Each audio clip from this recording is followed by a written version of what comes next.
بسم اللہ الرحمن الرحیم۔ محترم عزیز دوستو، جیسا کہ آپ جانتے ہیں کہ دنیا میں 4 ایسے بادشاہ گزرے ہیں جنہوں نے خدائی کا دعویٰ کیا تھا۔ یہ وہ بادشاہ تھے جن کو اللہ تعالیٰ نے پوری دنیا پر حکومت کرنے کا موقع دیا تھا، لیکن انہوں نے غرور و تکبر میں آ کر خدائی کا دعویٰ کر دیا تھا۔ ان بادشاہوں میں شداد، فرعون، بخت نصر اور نمرود شامل تھا۔ اللہ پاک نے ان سب کو ایسی موت دی کہ ان کی موت کو دنیا کے لیے عبرت بنا دیا۔ انہی میں سے ایک فرعون ہے۔ عزیز دوستوں، آپ سب جانتے ہیں کہ فرعون پانی میں غرق ہو کر مرا تھا، لیکن فرعون کی موت کے پیچھے ایک بہت بڑی کہانی موجود ہے۔ اللہ پاک جو رحمان الرحیم ہے، وہ کسی پر ظلم نہیں کرتا۔ ہر انسان کو سدھرنے کے لیے اللہ پاک کئی مواقع فراہم کرتا ہے، لیکن انسان اپنا دشمن خود ہوتا ہے۔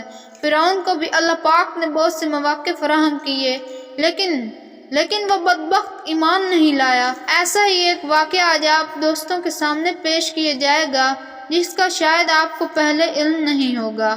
تو چلیے مزید جاننے کے لیے آگے بڑھتے ہیں۔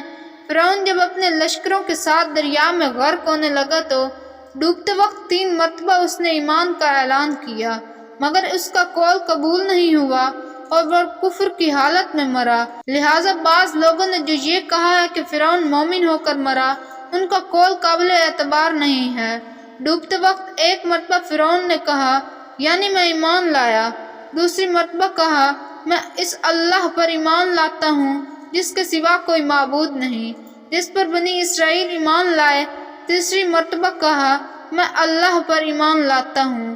روایت میں آتا ہے کہ حضرت جبرائیل علیہ السلام نے فرعون کے منہ پر اللہ تعالیٰ کے حکم سے کیچڑ بھر دی اور وہ اچھی طرح کلمہ نہ پڑھ سکا۔ جب فرعون تخت سلطنت پر بیٹھ کر خدائی کا دعویٰ کرتا تھا تو حضرت جبرائیل علیہ السلام انسان کی شکل میں اس کے پاس یہ فتویٰ طلب کرنے کے لیے تشریف لے گئے کہ کیا فرماتے ہیں، اے بادشاہ، اس غلام کے بارے میں جو اپنے مولا کے دیے ہوئے مال اور اس کی نعمتوں پر پلا بڑھا ہو، پھر اس نے اپنے مولا کی ناشکری کی اور اس کے حقوق کا انکار کرتے ہوئے خود اپنی خدائی کا اعلان کر دیا۔ فرعون نے اس کا جواب یہ لکھا، ایسا غلام جو اپنے مولا کی ناشکری کر کے اپنے مولا کا باغی ہو گیا، اور اس کی یہی سزا ہے کہ وہ پانی میں غرق کر دیے جائے۔ چنانچہ ڈوبتے وقت فرعون پر موت کا غرغرہ سوار ہو گیا تھا، تو حضرت جبرائیل علیہ السلام نے فرعون کو وہ لکھا ہوا خط اس کو دکھایا۔ اس کے بعد فرعون مر گیا، کیونکہ حضرت جبرائیل علیہ السلام فرعون کے پاس انسانی روپ میں آئے تھے، تو اس نے خود اپنے ہاتھ سے یہ خط لکھا تھا کہ اگر کوئی غلام اپنے مولا کی نافرمانی کر کے خدائی کا دعویٰ کرے تو اس کا انجام یہ ہونا چاہیے کہ وہ پانی میں غرق کر دیے جائے۔ اللہ پاک نے قرآن پاک میں ذکر فرماتے ہوئے ارشاد فرمایا، جس کا ترجمہ ہے، اور ہم بنی اسرائیل کو دریا پار لے گئے تو فرعون اور اس کے لشکروں نے ان کا پیچھا کیا سرکشی اور ظلم سے، یہاں تک کہ جب وہ ڈوبنے لگا تو بولا، میں ایمان لایا کہ کوئی سچا معبود نہیں سوائے اس کے جس پر بنی اسرائیل ایمان لائے، اور میں مسلمان ہوں۔ کیا اب اور پہلے سے نافرمان رہا اور تو فسادی تھا؟ آج ہم تیری لاش کو اترا دیں گے، تو اپنے پچھلوں کے لیے نشانی ہو، اور بے شک لوگ ہماری آیتوں سے غافل ہیں۔ فرعون کے غرق ہو جانے کے بعد بھی بنی اسرائیل پر اس کا خوف اتنا طاری تھا کہ لوگوں کو فرعون کی موت میں شک و شبہ ہونے لگا۔ تو اللہ تعالیٰ نے فرعون کی لاش کو خشکی پر پہنچا دیا اور دریا کی موجوں نے اس کی لاش کو ساحل پر ڈال دیا، تاکہ لوگ اس کو دیکھ کر اس کی موت کا یقین کر لیں اور اس کے انجام سے عبرت حاصل کریں۔ مشہور ہے کہ اس کے بعد ہی پانی نے لاشوں کو قبول کرنا چھوڑ دیا، اور ہمیشہ پانی لاشوں کو اوپر تیراتا ہے یا کنارے پر پھینک دیتا ہے۔ فرعون نے 3 مرتبہ اپنے ایمان لانے کا اعلان کیا، مگر اس کا ایمان پھر بھی قبول نہ ہوا۔ اس کی وجہ کیا ہے؟ اس کے بارے میں مفسرین نے 3 وجوہات بیان کی ہیں۔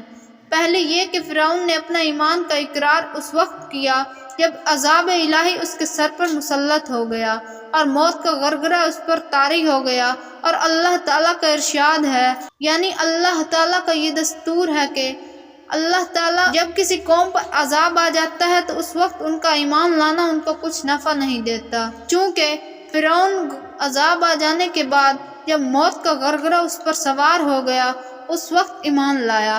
اس لیے اللہ تعالیٰ نے فرعون کے ایمان کو قبول نہ کیا اور حضرت جبرائیل علیہ السلام کو حکم دیا کہ اس کے منہ میں کیچڑ بھر دو اور یہ کہہ دو کہ اب تو ایمان لایا ہے، حالانکہ اس سے پہلے تو ہمیشہ ایمان لانے سے انکار کرتا رہا اور لوگوں کو گمراہ کر کے فساد پھیلاتا رہا۔ دوسرا قول یہ ہے کہ اللہ کی توحید کے ساتھ رسول کی رسالت پر بھی ایمان لانا ضروری ہے۔ فرعون نے کہا، یعنی صرف خدا کی وحدانیت کا اقرار کیا اور حضرت موسیٰ علیہ السلام کی رسالت پر ایمان نہیں لایا، اس لیے وہ مومن نہ ہو سکا۔ تیسرا قول یہ ہے کہ فرعون ایمان لانے کے بعد ضد سے کلمہ ایمان کا تلفظ نہیں کیا، بلکہ صرف غرق ہونے سے بچنے کے لیے کلمہ پڑھتا رہا، جیسا کہ اس کی عادت تھی۔ ہر مصیبت عذاب نازل ہونے کے وقت وہ گڑ گڑا کر خدا کی طرف رجوع کرتا، لیکن مصیبت ٹل جانے کے بعد پھر کہا کرتا کہ میں تمہارا رب ہوں، اور اپنی خدائی کا ڈھونگ رچاتا۔